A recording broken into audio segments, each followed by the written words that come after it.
I'm Karen. And I'm Michelle. We're sisters and homeschool moms. Welcome to the Layers of Learning podcast, where we talk about family-style homeschooling. Hi there, this is Michelle. And I'm Karen. And today we are going to be answering some of your questions that have come up. And let's start with some people who asked us things from the Facebook group. Okay, let's see. The first question says she wants some tips for implementing word work and the writer's workshop. So we have done a couple of whole podcasts on writer's workshop, but we haven't spoken much about word work specifically. So word work, I think the hardest thing for people to grasp is that word work does not have to be exactly what it was for you when you were in elementary school. Word work is basically just spelling and vocabulary. It's mastering words, everything from being able to read and write them to understanding what they mean. And we kind of break it down into a variety of fun methods for mastering words. So word work is word lists combined with activities and games that your kids can use while they're learning their spelling lists, basically. Right. So for my family, word work is always something that is an everyday thing. Yeah, it's a constant, it's every day, continual pursuit. And it's every day, but it's in small doses. We do not work on spelling words for an hour. That's never happened in our homeschool. Sometimes the more time you spend, the worse off the kids will be because they begin to get frustrated by that. Word mastery is a tool for writing, and absolutely you need those tools in your tool belt. It's really, really hard to write a story if you can't even write the words that build the story. But on the other hand, the story is more than just the correct spelling. So I try not to overemphasize word work too much. What do you do, Michelle, when your kids are struggling with spelling? First of all, I don't have them spell more words than they can handle at one time. And that depends on the child. I have children who have some learning disabilities. They've got dyslexia and other difficulty reading and writing. And so for some of them, if they are learning 3 words that day, that's enough. And it just depends on the kid, you know. And others of mine can do 20 words in a day and they're fine. Yeah. So even though the list that is provided with word work might have 10 words on it, I don't necessarily use them all at once.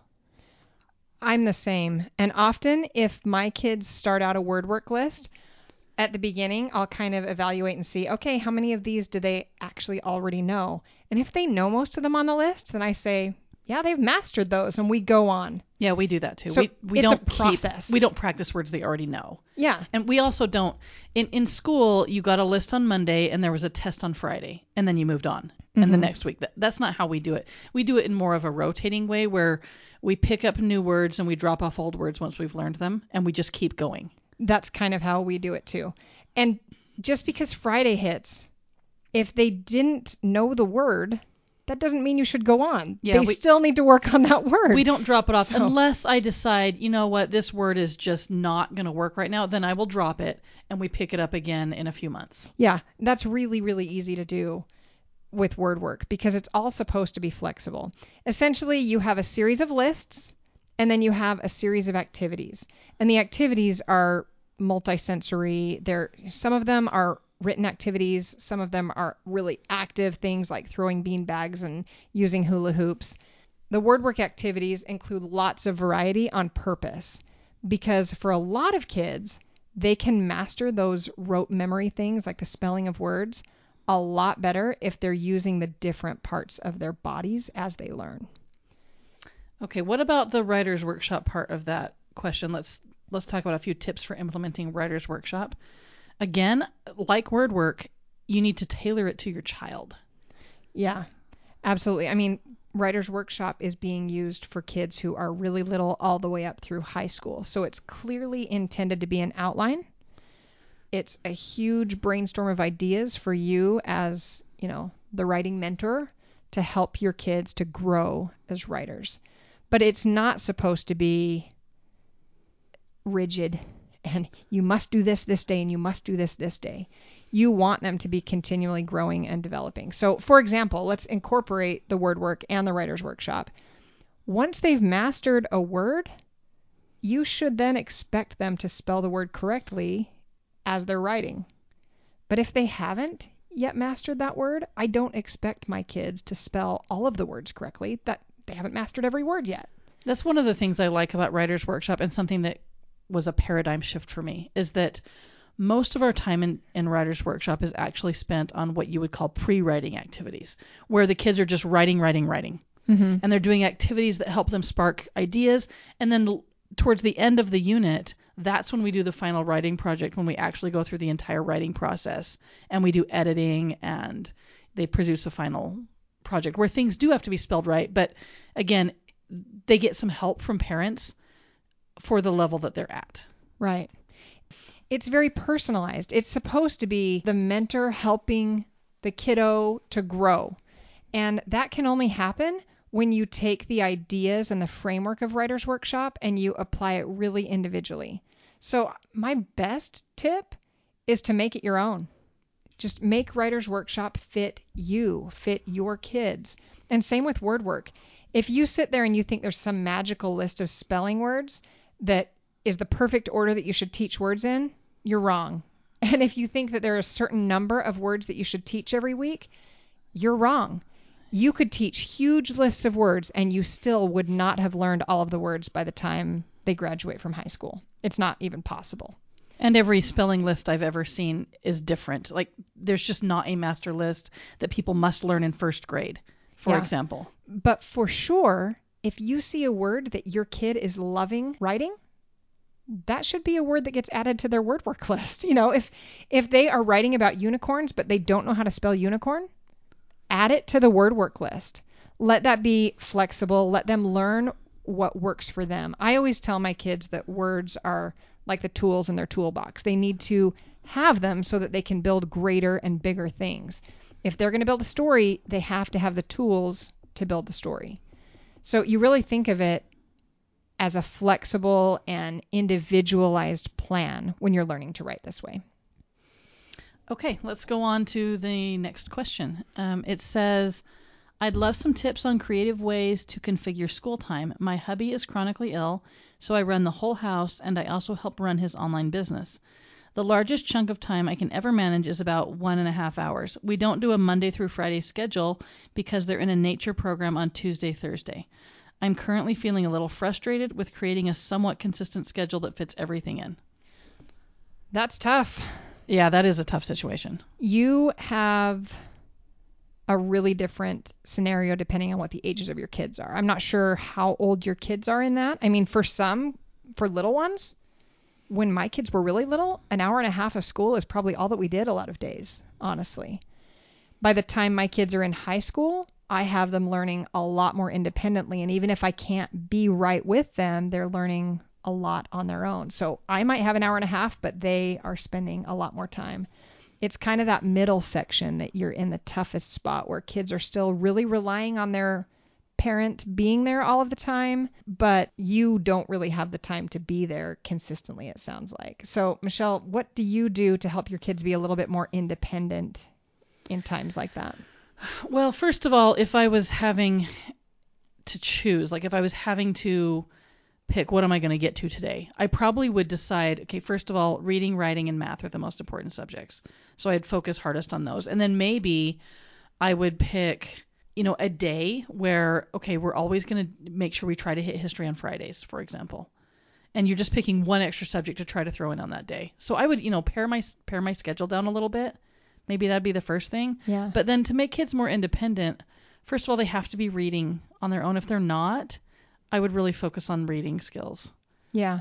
Because if they're not reading on their own, they really can't be independent. But you can kind of take that family school paradigm and you can say, okay, I'm assuming that this is a child who can read, but you can give them, for example, the history encyclopedia or the library book and say, hey, today you're going to read this and tomorrow you're going to teach everyone about it. You can put some of the teacher's hat on your kids sometimes, and that can help. Now, if they're really little, they're probably not there yet. But if they're really little, you get to spend less time. So there's a little bit of flexibility there. The older they get, the more responsibilities you can give them. Even if it's as simple as, like, for example, for several years, I used an online planner, like the OneNote planner that we sell for 99 cents on Layers of Learning. I used that, and I had video links right in there for my kids. So they could see their planner, and there was the video link or the little link to a website that I wanted them to look at about the subject. And I'd tell them, hey, you need to go and learn this today. And then I'd assign them, tomorrow you're going to teach it, or tomorrow you're going to write about it, or whatever it was. But I did shift a little bit of the responsibility to my kids at times that I couldn't be right as attentive. For me, that came when I had little kids who weren't readers yet, and I had the bigger kids who were. I had to have my bigger kids be a little bit more independent while I helped the little ones. You have a different scenario in this one where you're taken by the online business and because your husband needs more help.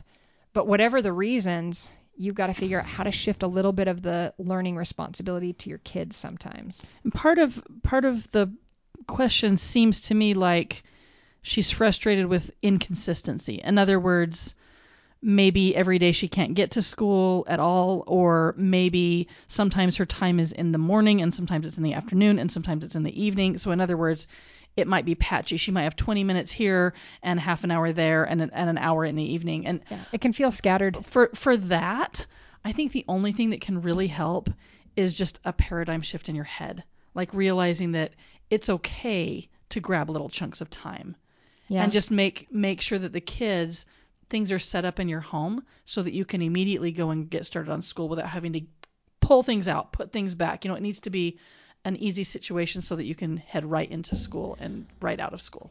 We kind of use like trigger words. So if I say written work, then my kids know what that means. They know that's the math and writing part. It's like our writer's workshop and our math time. They know that, and all I have to say is, okay, it's time for written work, and they pull it out.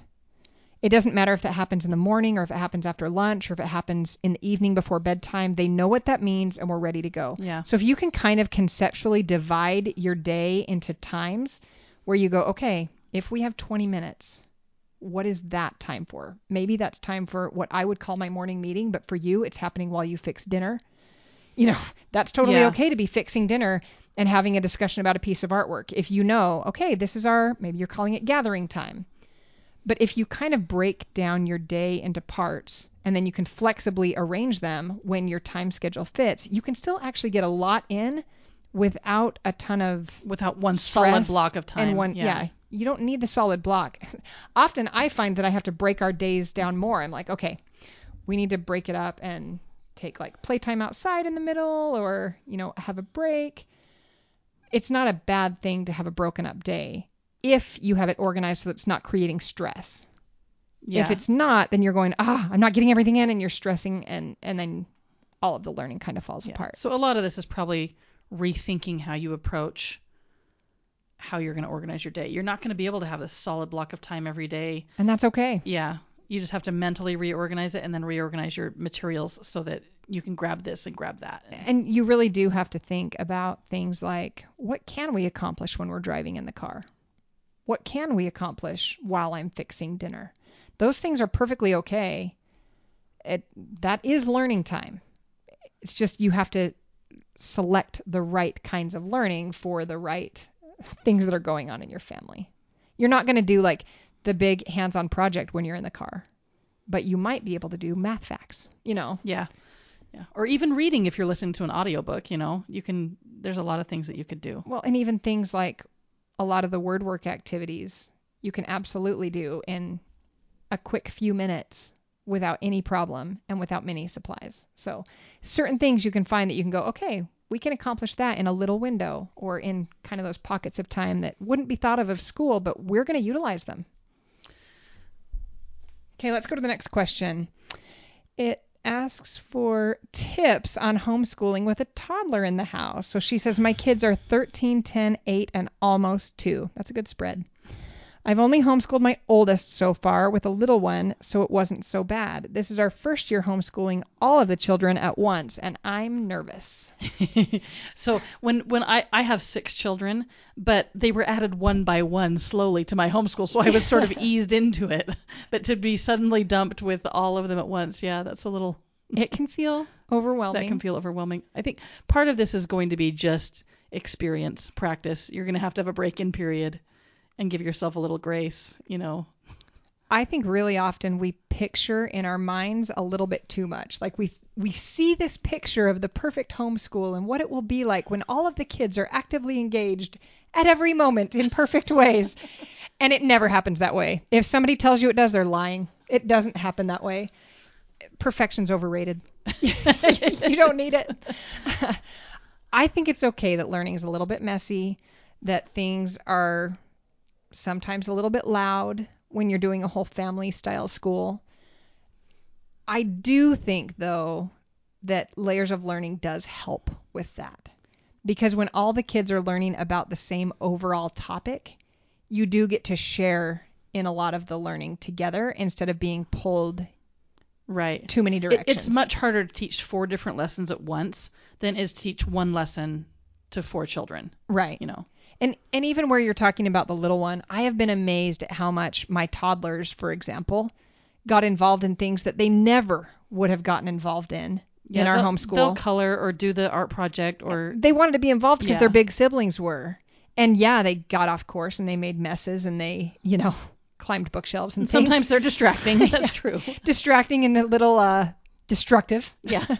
But at the same time, they're learning too. They're learning important things. I did often have little kits for my toddlers. We had like the magnet letters and little puzzles and maze books, all kinds of little things that they could do that would keep them busy for even just a few minutes at a time. And if it were me, I would schedule the math lesson, which usually kids are each on their own level for math. Mm-hmm. So that does mean that you're pulled in multiple directions at once. So I would schedule that for when their toddler is asleep, like during their nap time. Yeah. Anything where you feel like, oh, I'm really going to be pulled in a lot of directions and it needs time intensive, that's when you try to get that done during the nap time. Time and focus intensive. Yeah.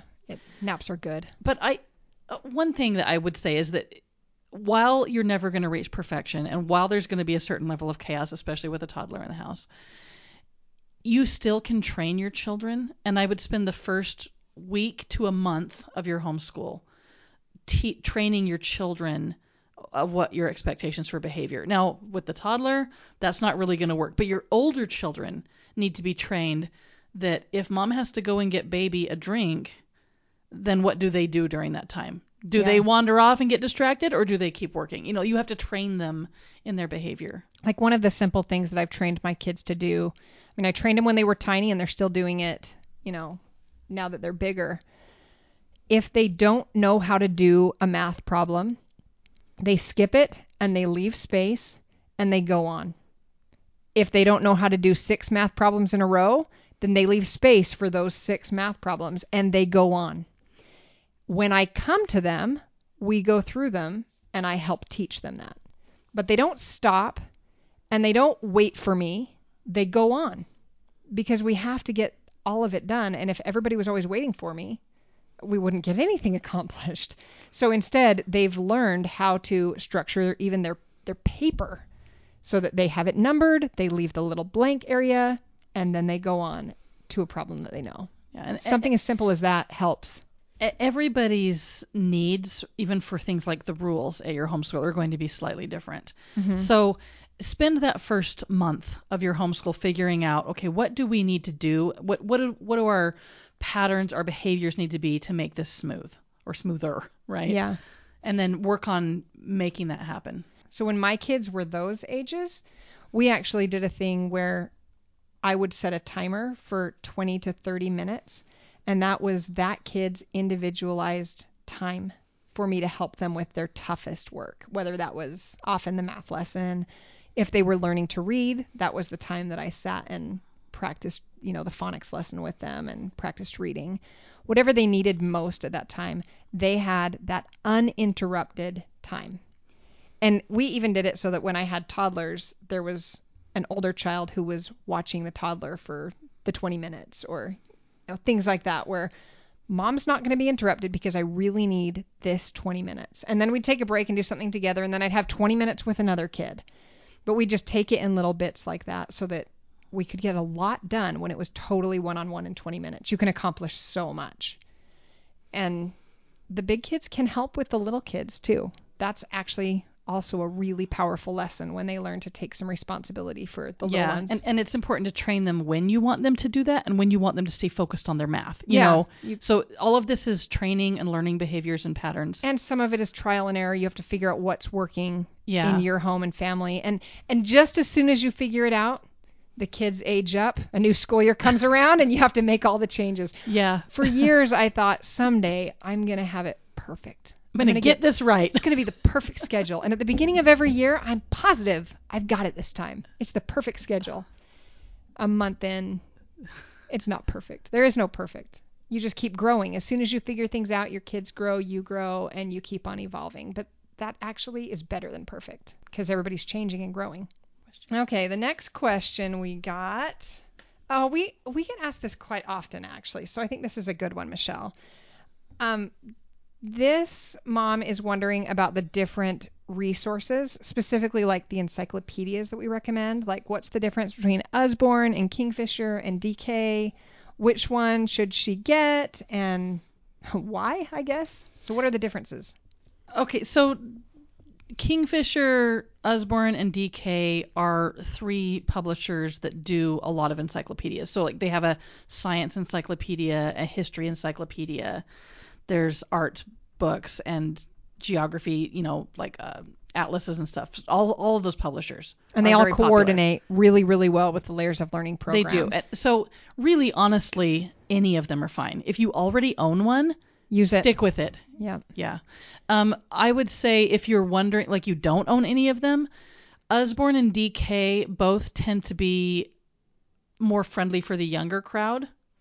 And then Kingfisher is a little bit older. So, they are all illustrated with pictures, colorful, interesting pictures and short descriptions, captions, text. Kingfisher, they're all excellent, but Kingfisher is a little bit more in depth, uses a little bit deeper vocabulary words. Just a little, and it's got a little more text than the others. A little higher reading comprehension. But it's not out of reach. Like if you were using that, if you already owned the Kingfisher and you were using it for multiple ages of children, it would be just fine to have your 6-year-old, your 8-year-old, and your 12-year-old all learning from it together. It'd be fine. Yeah, so whether you're talking about the history one or the science one, any of those encyclopedia versions, we're recommending them all because we recommend them all. If there was one we didn't like, we would have said, we don't like this. But actually, we own all of the versions, partly because we've wanted to be able to provide that resource for families. And so we wanted to make sure we liked them. We don't own them because we actually use them every day with our kids. No, but it is nice for me. Like, I have 2 that are very independent learners, and I'll go tell them, hey, I want each of you to go and read the encyclopedia about this topic. And so they go and grab one. They, Jason will choose one, Isabel will choose another, and they each have their own book. So, that works for us at the stage that we're at, but you certainly don't need to get more than one. When my kids were younger, I just opened one and we read it aloud as a family and looked at the pictures and talked about it, and it wouldn't have mattered if I had chosen Usborne or Kingfisher. It doesn't matter. So that's an easy one to answer. Along with that, though, the next question that she didn't ask, but we do get asked a lot is there a difference in the versions? Like, which version is correlated to Layers of Learning? Yeah. Turns out they just put a new cover on it every few years. They do. Some of the times, I haven't even been able to find a difference. On occasion, they'll change a picture inside or a word. Very briefly change a description. But often I'll look at the different versions from year to year. And other than the cover, that new look, even the page numbers still match up. Like, if you have the correlation charts and they say, here's the page that goes with this section of Layers of Learning, the pages match up over the last, 12 years at least that we've looked at. Probably more like 20 years. Yeah, but I didn't look 20 years ago at them. But yeah. Well, I have my original books are from when my kids were little, and it's been almost 20 years. And they're still the same. But if you buy the new versions from this year, it will be the same. It's the same page numbers. Every time we've bought new versions just to check on it for all of our users, we want to make sure, is it still the same? I have never seen a significant difference. Now, in the history ones, they have added a little bit to the end, like a tiny update, because history, we're living it. It keeps happening. It keeps happening. But for the most part, it doesn't matter which one you get. So if you're going to save $50 by getting a version that's 2 or 3 years old, go for it. It's the same thing. You're getting the exact same book with a different cover. Yeah. Or if you already own one, stick with what you've got. Don't be like us and buy the new ones. We're only buying them to check for you so that you don't have to buy them. So that's the only reason Michelle and I own so many versions. But yeah, I tend to use the ones that we've had forever. And yeah, they're all the same. Yeah, actually the cover is falling off of a couple of our copies. We use them a lot. It's well loved, well used. All right, let's go to the next question. It says, how do you plan what your read alouds, free reads, and assigned reading are? How do you do that, Michelle? I tend to pick based on the theme of the year. For example, I do not have a book exactly correlate with a particular unit all of the time. Sometimes they do, but they don't have to. That's too hard. It's too hard to make sure that you're finishing up at exactly the right time and starting at exactly the right time. It's too hard to say, will I finish this book in the 2 weeks that I'm doing this unit? Or I don't want to map out this is exactly how many pages we need to read every day. Some days it's for the read aloud, for example. I will read 1 chapter. Other times I read 3 chapters. It depends on how long the chapters are, how much time I have. If you have a headache. Yeah, if you have a headache, exactly. Yeah, and you can't plan everything that's going to happen in your life. So for the kids, basically what I do is I give them a reading list. I say, here are the books I want you to read this year, and I keep it pretty short because I like to also let my children choose about half of their books. So I might assign them 3 or 4 books that I want them to read during the year, and then they choose 3 or 4 books that they will also read. So for example, Michelle, if you're doing medieval history, that's a whole year. Yeah. That you're learning about that. That's year 2 in Layers of Learning. And so you'll go through and you'll pick 3 or 4 books that you want. I might pick CJ, Adam of the Road. Maybe I assign one of the children to read Adam of the Road. And then I'll pick one that's science though instead. Right. But this is the total number. I pick 3 or 4 total books that I expect them to read during the year. And then I also expect them to pick some of their own. But I like to let my kids choose their own reading a lot of the time. So CJ might read 10 books in the year, but I've only assigned him 3. But he's reading them all. And then that's not actually the only thing that your kids read. No, that's the school reading. That's the assigned. That's during school time. But I think you do it like me too, where for each unit, when you go to the library and you get the topical books, a lot of those tend to be more than nonfiction. Yeah. But don't you put those in a basket like I do? We have them all available and the kids pick them up and read them, and we read them together when we're doing a project, or I read them out loud. My 2 oldest read every single thing I put in that basket. So if I brought it home, they read it. They were voracious readers. They read. My younger ones have more trouble reading and they're slower readers, so they don't get through as many as the older ones did. But they still, I have a basket sitting there, and a lot of times that's what they pick from. When I say, okay, it's reading time, go pick something, they can pick something out of the basket. But again, I don't make them pick those things. Yeah. They also go to the library and they can pick their own books. And sometimes they pick things from off our shelves. So you assign a few, and then you have a lot available. And then what do you do for your read alouds? Do you pick those ahead of time for the school year? I pick those. I don't let the children decide on those. In fact, because you want something you want to read? Well, partly because I want those to go with the theme, and I also have great literature that I'm wanting them to I want them to have heard me read Where the Red Fern Grows aloud. And so I make sure that I'm picking the things that I want to read to them. That is how I make sure they're getting the books I want, because then they all get it all at the same time, and I make sure everyone's read it, Yeah. So this is totally a personal question. This isn't anything to do with the question that was asked of us, but do you find that there are books from our childhood that you're like, I will read that to my kids? Because I do that. Yes. When you said Where the Red Fern Grows, my heart went pitter patter. Yes. And I'm like, oh, yes, that's exactly a lot of them from my childhood that I want to make sure that my children have heard or have read. Because I will you pick love it as it. a read aloud because I love it and I want to make sure they share that. So do you feel over the years when you're picking, 3 or 4 books a year for your kids and then just expecting them to fill in? I mean, you're not exactly expecting them to fill it in because you are providing a lot more books than that. But do you find that they're well read enough just with that? Yeah. Yeah. Well, my kids are readers. They read a lot. They read all the time. Like, they listen to audiobooks for fun. They don't listen to music.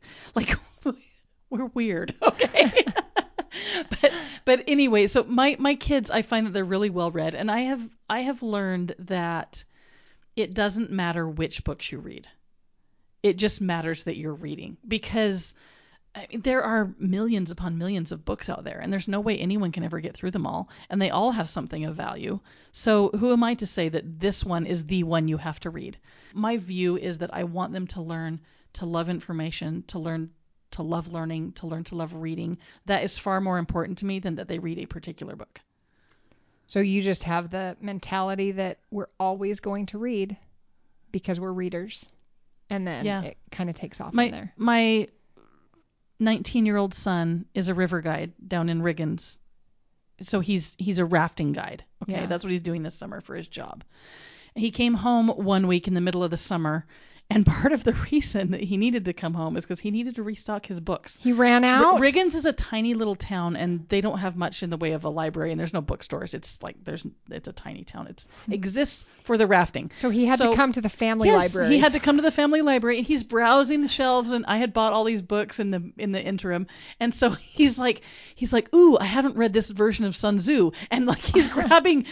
I can't remember what he got. The Dante's Inferno. He's like, oh, I haven't read Dante's Inferno yet. This is a kid who's dyslexic, and his love in life is rafting and outdoor stuff. But he's reading Dante's Inferno for fun. In his hammock by the river. In his hammock by the river. And this was my goal all along, is to get kids that love to read. I think this is interesting because I actually think you accomplished your goal because you didn't assign so much. That's exactly what I'm saying here. Yeah. It's because I allowed them to learn to love reading. I didn't assign very much. Yeah, you let the love of reading be more important than the assignment of reading. We don't write about our reading. We don't do discussion questions. I mean, sometimes we discuss books, but it's in a very organic, natural way. It's not graded. My kids approach me with discussions more often than I approach them with discussions about books. Yeah, I think that it comes from you don't evaluate their reading. You don't grade their reading. Yeah. You celebrate it. Yeah. You ask them like, hey, what are you reading? Yeah. Not like, what are you reading so I can write that down and check it off? And they share books with me as often as I share books with them. Hey, Mom, have you read this? And I try to read what they recommend because it shows them that you care, that I care, and that I'm invested, and their opinion is interesting to me, and we can talk about the same things then. Well, I can totally see, I mean, you already have several adult children, but I can totally fast forward in my mind and see your kids all as grown-ups and still talking books with you. Like, yeah, I can totally see that happening. No, I do it very much the same way that you do. Like, I assign a few, I make a ton available. Yeah. And I think that is like a magical way to have it just happen without you stressing about it. And it doesn't automatically happen with the kid who doesn't want to read and is holding the book and pretending. Like, sometimes you do have to be right by their side when they're little. Well, and there are all kinds of personalities. Like, my children, even though they have some learning disabilities and have dyslexia and things, they are all introverts, and introverts tend to like quieter activities. They like to do things that are inside their heads. So even though they have some learning disabilities, they still have a natural tendency towards that kind of activity, towards reading. Yeah. And so not every kid is going to have the outcome that my kids have had, because every kid's not the same. Yeah.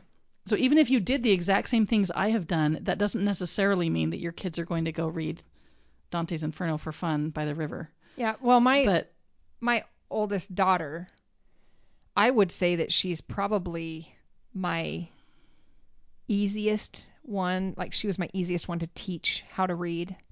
And she is a natural writer. She's probably the most quintessential student in our family. She will always succeed in school because she just has the school skills. But out of all of my kids, she is the one who would say, I am not a reader. I mean, she reads. She knows she's a competent and capable reader, but she doesn't love to read. She doesn't gravitate to that. She doesn't gravitate to it. She does read. She reads every day, but that's because it's kind of an expected part of our lives. And it's because that's what we're all doing, so we just do it. It's not like I have to force her. It's just kind of culturally in our family what we do. There's a lot of different ways of learning, though. Yeah. And reading is just one of them. So. And I made sure that she got to the point where she is capable, and she's not unhappy reading, but she would rather be on a wakeboard. Yeah. Like she is more extroverted. She is super adventurous, and she will always be that way. But she is well read because we were surrounded by books. Yeah. Books are in every room of our home. And just like we were talking about the spelling words, there's not a definitive list of books that you must read to be well read. That doesn't exist. Yeah. Well read means you read a lot. You've read a lot of things. You have a lot of ideas. Mm-hmm. And she's incredibly capable. So when she needs to learn something, she knows where to go. She knows how to find books. Yeah. She knows how to look things up. She knows how to research and understand and evaluate and all of those things. So she reached the point where I'm very, very happy with it. And I wouldn't even say that she won't be a lifelong reader, because she will be. She will read stories to her kids because she grew up loving our read alouds. Mm-hmm. We had a total culture of books in my family too. And so she has that inside of her, but she will never consider herself like, oh, I love books, I'm such a reader. And that's okay. To go along with the reading question, another of our families asked, what do we do if we can't find books from the library list? So first of all, depending on the library you have, you may have very little available. And that's part of the reason that we have the encyclopedias as one of our resource lists. We encourage you to have an encyclopedia on hand, because those will have everything in it. Everything that's in Layers of Learning is in those encyclopedias. Yeah, it at least provides you the basics. You can at least get your basic information. And I found that the Usborne Encyclopedia was really, even though it was written for kids, it was very thorough. Like, I learned so much the first time I read through that with my children. And that was as an adult. That was as an adult. So, yeah. Yeah. So I think that those encyclopedias are an excellent resource to use as your backup. Or just, it doesn't have to be because you can't find books. You can still just use them all the time. And we use them frequently, and we have a lot of books available. And we also try really hard to provide web links. We have the YouTube playlist for families, so that if you've got tough topics where you weren't able to find things, and also if you just don't have time. I mean, honestly, there are weeks where it's like, a library visit is not in the cards. I can't do it. Well, and sometimes the YouTube playlist is of people who have made videos on YouTube on these various topics, and they are really well done, a lot of them. They tend to be experts on the topics and love the topics that they're talking about. Yeah, and so you can treat it as though your child, this is their lecture. This is as though they were sitting in a class getting taught by a great teacher. Yeah. And that, I often use the YouTube playlist in that way. That is our information rather than a book. I mean, we use both. It just depends, but and it's a great resource too. We also called it a library list very intentionally. We actually considered and mulled over, what do we call this? And we decided we're calling it a library list because we want people to understand you don't have to have all of these books. You don't have to buy all of these books. And we include library search terms so that in your library, they may not have the books that we recommend that we've said, hey, we like this, but they might have something else on the topic. So try searching out your library. Often now, libraries have a lot of resources beyond what's physically in their building. Yeah. They often will offer like Overdrive accounts, or Epic accounts. And those are where you can get online books. You can get ebooks, audiobooks, Kindle books, all kinds of things like that. Libraries are also going to a model where they share with other libraries, and they share very freely. And so they'll be in a network of libraries, and you can get a library from your region, or sometimes from anywhere in your state, or, other libraries that are nearby. They will share with each other. And if you order them in time, if you plan ahead a little bit, you can get them brought to your local library. It is definitely worth taking a few minutes to talk to your librarian and say, hey, what resources are available? Often the library websites will tell you some, but if you get a chance and you can talk to one of the librarians, they're often super, super helpful. And we always come to the point with all of our libraries where our librarians know us, because we frequent the library pretty often. And I loved, you used to have the bookmobile come to your house, Michelle. Oh, yeah, they still do. And well, but I don't know if this still happens or not, but I remember you telling me that she would be aware of like what you guys were learning about, and she'd bring you extra books on the subjects. Yeah. I could see you were learning about the American Revolution, so I brought you this one too. It was really nice. Yeah. So if you get to know your librarian, sometimes it can be invaluable. They're really good providers of resources. Some libraries are very good about getting you the materials. And like our library it's a pretty good library, but is it in a small town? And so it's not a huge library. So if we request a book, though, they will often just buy it for us. It takes, a month or 6 weeks, because that's a long process for the library to get a new book in and process it and everything. But they will actually buy them for us. So, ask your library, is there any chance that we might get one of these books? And then, of course, if you can afford a few books, I would pick, your favorite topics through the year. Maybe 3 or 4 topics, and get one book on each of those topics and have it be kind of your extra. This is outside of our normal encyclopedia. Yeah, we get a lot of families who say, I couldn't get everything on the library list. And I always say, you weren't intended to. You're really not supposed to get any everything. Of them, really. But if you want to get some of them, you can. We encourage you to read and explore topics through books and the internet and videos and, experts, anyone that you can go to. You're exploring and you're learning, you're researching, but you're not actually expected to watch every video and read every book and do all of the things. You would never have time. Yeah. So let go of that and just take it as a library list of good recommendations. So those are good questions this week. Yeah. Thank you for your questions, and keep them coming. We love interacting with everybody in the Facebook group, and we love it when we get emails from you. So keep the questions coming and enjoy learning with your families. Thanks for joining us today. Don't forget to subscribe to the podcast and leave us a rating wherever you listen. Ratings and comments help people find happy family-style homeschooling. Visit us at layersoflearning.com, at Instagram, and on our Facebook group. And make sure to tune in next month for the next podcast. In the meantime, we wish you happiness in your homeschool. Have fun learning!